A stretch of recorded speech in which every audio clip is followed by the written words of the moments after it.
Hello students, स्वागत है आप सभी का आपके अपने यूट्यूब चैनल प्रिंसवुड एजुकेशन में। आज की इस क्लास में हम आपको ईवीएस का टॉपिक बीज और फल से संबंधित महत्वपूर्ण तथ्यों के बारे में बताएंगे। खेजड़ी वृक्ष से संबंधित जो महत्वपूर्ण तथ्य है उसके बारे में बताएंगे। पहला पॉइंट है, सन 1731 ईस्वी में राजस्थान के जोधपुर में अमृता देवी बिश्नोई ने खेजड़ली गांव में खेजड़ी वृक्षों को बचाने हेतु 363 महिलाओं के साथ स्वयं का बलिदान कर दिया। कि 1731 ईस्वी में राजस्थान के जोधपुर में जो अमृता देवी बिश्नोई थी, अमृता देवी बिश्नोई जो महिला थी, उन्होंने क्या किया, एक खेजड़ली गांव का नाम था खेजड़ली, ठीक है।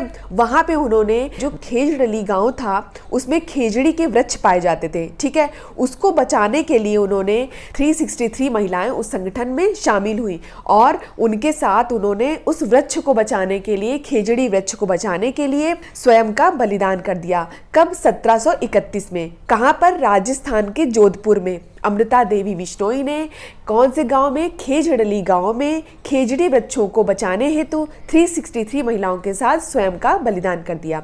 आपसे क्वेश्चन में ये पूछेगा कि खेजड़ी वृक्ष जो है वो कहाँ पाए जाते हैं, तो वो कहाँ पे? राजस्थान के जोधपुर में पाए जाते हैं। अमृता देवी बिश्नोई किससे संबंधित है? वृक्षों से, वृक्षों के संरक्षण से। कौन से वृक्ष? खेजड़ी वृक्ष से, ठीक है।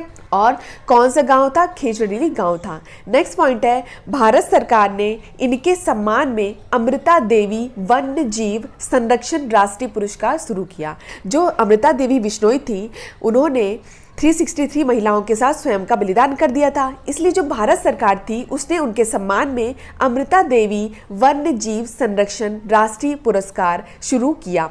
नेक्स्ट पॉइंट क्या है? खेजड़ी वृक्ष की छाल दवा के काम हेतु प्रयोग होती है। जो खेजड़ी वृक्ष की छाल होती है, आपने देखा होगा पेड़ों में जो छाल होती है उसको हम घिस करके अगर कहीं पर चोट लग जाती है तो उस पर प्रयोग करते हैं। तो उसी तरह की जो खेजड़ी वृक्ष था उसकी छाल का प्रयोग दवा हेतु प्रयोग होता था, ठीक है। नेक्स्ट पॉइंट क्या है कि इसकी लकड़ी में कीड़ा भी नहीं लगता है। ये नीम की तरह ही होती है। इसमें क्या होता है? इसमें कीड़ा नहीं लगता है, इसकी लकड़ी में कीड़ा नहीं लगता है और यह दवा के काम हेतु प्रयोग होती है। नेक्स्ट पॉइंट है, खेजड़ी वृक्ष के फलियों की सब्जी बनाई जाती है। जो खेजड़ी वृक्ष होता है उसकी छोटी छोटी फलियां होती हैं, उसकी क्या बनाई जाती है? सब्जी बनाई जाती है। नेक्स्ट पॉइंट है, ये बहुत इंपॉर्टेंट है, पेड़ और जानवर हमारे बिना रह सकते हैं। पेड़ और जानवर जो हैं वो हमारे बिना रह सकते हैं। इनका हमारा कहने का मतलब हुआ कि जो पेड़ होते हैं, पेड़ पौधे होते हैं और जानवर होते हैं वो मनुष्यों के बिना तो रह सकते हैं, पर हम मतलब जो मनुष्य है, मानव है, उसके मतलब खेजड़ी वृक्ष के बिना नहीं रह सकते। यह खेजड़ी गांव के बुजुर्गों का कथन था। खेजड़ी गांव के बुजुर्गों का कथन ये था कि पेड़ और जानवर जो है वो हम मनुष्यों के बिना तो रह सकते हैं, लेकिन हम जो है वो खेजड़ी वृक्ष उनके बिना नहीं रह सकते हैं। तो आपसे एक कथन जो है डिक्टो पूछा जाएगा कि पेड़ और जानवर हमारे बिना रह सकते हैं पर हम उसके खेजड़ी वृक्ष के बिना नहीं रह सकते। तो यह कथन किसने कहा था? तो खेजड़ी गांव के जो बुजुर्ग थे उनका ये कथन था। अब बात करते हैं बीजों का प्रकीर्णन। बीजों का प्रकीर्णन में क्या होता है कि बीजों का प्रकीर्णन हवा, जल व जीवों द्वारा होता है। मतलब बीज जो हैं वो एक स्थान से दूसरे स्थान कैसे जाते हैं? हवा द्वारा चले जाते हैं। कुछ बीज तो होते हैं वो हवा द्वारा चले जाते हैं, कुछ जो होते हैं, पेड़ लगा हुआ है, ठीक है, पेड़ के पास में एक नदी है, तो पेड़ से जो बीज गिर रहा है नदी में, तो वो क्या हुआ? जल के माध्यम से भी एक ओर से दूसरी ओर चले जाते हैं। बीजों का प्रकीर्णन जो होता है वो हवा, जल, बीजों द्वारा होता है। नेक्स्ट है सोयाबीन की फलियां पककर सूख जाती हैं और छिटककर बीज बिखर जाते हैं। जो सोयाबीन की फलियां होती हैं वो जब पक जाती हैं तो वो सूख जाती हैं और छिटककर कैसे होता है? छिटककर बीज जो होते हैं उसके बिखर जाते हैं। नेक्स्ट है, और बहुत इंपॉर्टेंट है, कौन लाया? ठीक है, तो पुर्तगाली लोग जो थे वो मिर्ची जो कहाँ से लाए थे? दक्षिण अमेरिका से लाए थे। क्वेश्चन पूछा जाता है कि जो मिर्ची, पुर्तगाली लोग जो मिर्ची लाए थे वो किस देश से लाए थे? तो दक्षिण अमेरिका से लाए थे। दक्षिण अमेरिका से लाए थे। पुर्तगाली लोग मिर्ची दक्षिण अमेरिका से लाए थे। और भिंडी, गोभी और मटर भारत में अफ्रीका से लाया गया, ठीक है। भिंडी हो गई, गोभी हो गई, मटर हो गई। भिंडी, गोभी, मटर ठीक है। गोभी और मटर आप याद कर लीजिए, जो गोभी और मटर जो होता है उनकी सब्जी हम खाते हैं, तो गोभी और मटर की सब्जी बहुत ही स्वादिष्ट होती है। तो गोभी मटर आपने याद कर लिया। एक भिंडी याद कर लीजिए। तो भिंडी, गोभी और मटर भारत में अफ्रीका से लाया गया। ठीक है, भारत में कहाँ से लाया गया? अफ्रीका से। पहला हमने देखा कि जो पुर्तगाली लोग थे वो मिर्ची दक्षिण अमेरिका से लाए। भिंडी, गोभी और मटर भारत में अफ्रीका से लाया गया। थर्ड हमने पढ़ा कि बैगन, मूली, सेम, करेला, पालक, मेथी, आम, संतरा, बेर, केला। मतलब फल में क्या हो गया? आम, संतरा, बेर, केला हो गए। और बैगन, मूली, सेम, करेला ये सब भारतीय हैं। आपसे पहला क्वेश्चन पूछेगा कि पुर्तगाली लोग मिर्ची कहाँ से लाए थे? तो दक्षिण अमेरिका से लाए थे। भिंडी, गोभी, मटर भारत में अफ्रीका से आया। बैगन, मूली, सेम, करेला, पालक, मेथी, आम, संतरा, बेर व केला जो हैं वो भारतीय हैं। तो दो क्वेश्चन आपके बहुत पूछे जाते हैं। कौन से? पुर्तगाली लोग जो मिर्ची है वो कहाँ से लाए? दक्षिण अमेरिका से लाए, साउथ अमेरिका से लाए। और अफ्रीका से क्या क्या लाए हैं? भिंडी, गोभी और मटर। ठीक है। नेक्स्ट है थ्रेसर। थ्रेसर क्या होता है? तो दाने को बाली से, जो दाने होते हैं, छोटे छोटे दाने होते हैं, उनको जो बालियां होती हैं, जो लंबी लंबी आपने देखा होगा कि बालियां होती हैं, उससे अलग करने हेतु हम थ्रेसर का प्रयोग करते हैं। पूछा आता है थ्रेसर का प्रयोग हम क्यों करते हैं? तो ये भी क्वेश्चन आ सकता है कि दाने को बाली से अलग करने हेतु हम किसका प्रयोग करते हैं? ये क्वेश्चन बहुत पूछा आता है। क्या? कि जब दाने को हम बाली से अलग करते हैं तो किसका प्रयोग करते हैं? थ्रेसर का। अब थ्रेसर, ठीक है। निष्पावन क्या होता है? विनोइंग क्या होता है? जब दाने को भूसे से अलग करने की जो प्रक्रिया होती है उसको निष्पावन कहते हैं। अगर हम दाने को बाली से अलग कर रहे हैं तो थ्रेसर का उपयोग कर रहे हैं, और निष्पावन में क्या कर रहे हैं? निष्पावन जो विनोइंग होती है उसमें हम दाने को भूसे से अलग करने की जो प्रक्रिया होती है उसको निष्पावन कहते हैं, विनोइंग कहते हैं। ठीक है। तो दाने को अगर बाली से अलग करेंगे तो वो थ्रेसर कहलाएगा, और अगर हम दाने को भूसे से अलग करेंगे तो वो निष्पावन, विनोइंग कहलाएगा। ठीक है। ये चीज़ बहुत याद रखने वाली है क्योंकि पूछा आता है कि दाने को भूसे से अलग करेंगे तो उसको क्या कहेंगे? निष्पावन। लोग यहाँ पे कंफ्यूज हो जाते हैं। तो आपको बस याद रखना है, दाने को अगर बाली से अलग करेंगे तो थ्रेसर का यूज़ करेंगे, और दाने को अगर हम भूसे से अलग करेंगे तो वो निष्पावन कहलाएगा, विनोइंग कहलाएगा। अब पढ़ते हैं, बहुत ही इंपॉर्टेंट टॉपिक है कीटहारी पौधा। ठीक है। कीटहारी पौधा क्या होते हैं, कौन कौन से होते हैं, कहाँ पाए जाते हैं, ये सब इसमें पढ़ेंगे। तो कीटहारी पौधा क्या होता है? नेफेंथीस।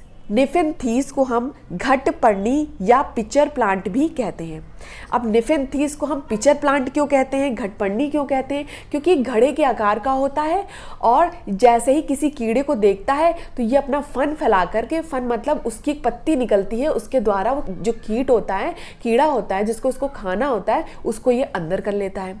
नेफेंथीस भी कहते हैं, इंग्लिश में इसको नेफेंथीस कहते हैं, हिंदी में घटपर्णी कहते हैं, और पिचर प्लांट भी इसको कहते हैं। नेफेंथीस को तीनों नाम आपसे पूछ सकता है कि घटपर्णी क्या है तो कीटहारी पौधा है, पिचर प्लांट क्या है, कीटहारी पौधा है, नेफेंथीस क्या है, कीटहारी पौधा है। ठीक है। तो नेफेंथीस या घटपर्णी या पिचर प्लांट कीटहारी पौधा है। ठीक है।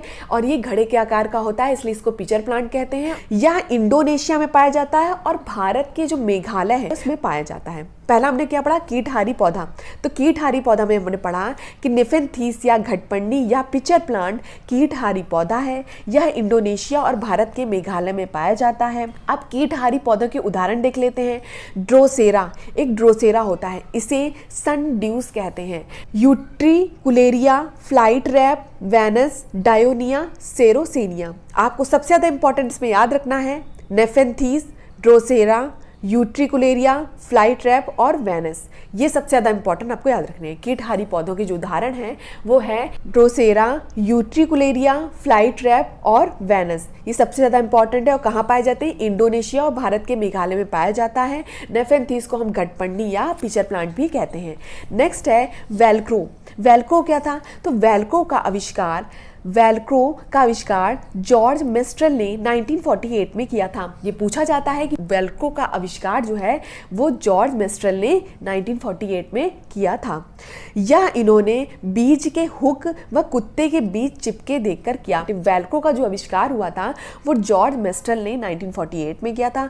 उन्होंने कैसे किया? उन्होंने बीज के हुक व कुत्ते पर बीज चिपके देखकर किया। उन्होंने देखा कुत्ते पे बीज चिपके हुए हैं तो सैंडल्स में जो चिपकने वाला स्थान होता है, जैसे हम बंद करते हैं, वो उसको ही वेलक्रो बोलते हैं। ठीक है। महत्वपूर्ण बिंदु क्या है इसके? प्याज जो होता है वो जुलाई महीने में उगाया जाता है। क्वेश्चन पूछेगा प्याज किस महीने में उगाया जाता है, तो प्याज जुलाई महीने में उगाया जाता है। सेकंड पॉइंट है क्रोटोन नामक पौधे द्वारा यह पता चलता है कि पौधे की सिंचाई कब करनी है। क्रोटोन क्या होता है? क्रोटोन नामक एक पौधा होता है। क्रोटोन क्या होता है? एक पौधा होता है। उससे यह पता चलता है कि पौधों की सिंचाई कब करनी है। मतलब क्रोटोन ये बताता है कि पानी के स्तर कम हो रहा है, ज़्यादा हो रहा है, ये सब बताता है। इससे पता चल जाता है हमको क्रोटोन से कि हमें सिंचाई कब करनी है। नेक्स्ट पॉइंट है केरल, तमिलनाडु व कर्नाटक में इडली, डोसा व चावल खाया जाता है। केरल, तमिलनाडु व कर्नाटक में क्या खाया जाता है? इडली, डोसा व चावल खाया जाता है। मतलब केरल, तमिलनाडु और कर्नाटक में सबसे ज़्यादा खाए जाने वाला व्यंजन कौन सा है? इडली, डोसा व चावल खाया जाता है। Next and very very important point है केरल में टैपियोका मुख्य व्यंजन है। आपसे पूछेंगे कि टैपियोका कहाँ का मुख्य व्यंजन है, तो कहाँ का मुख्य व्यंजन है? केरल का। केरल का जो टैपियोका है वो मुख्य व्यंजन है, वहाँ वो विशेष तौर पर खाया जाता है। ठीक है।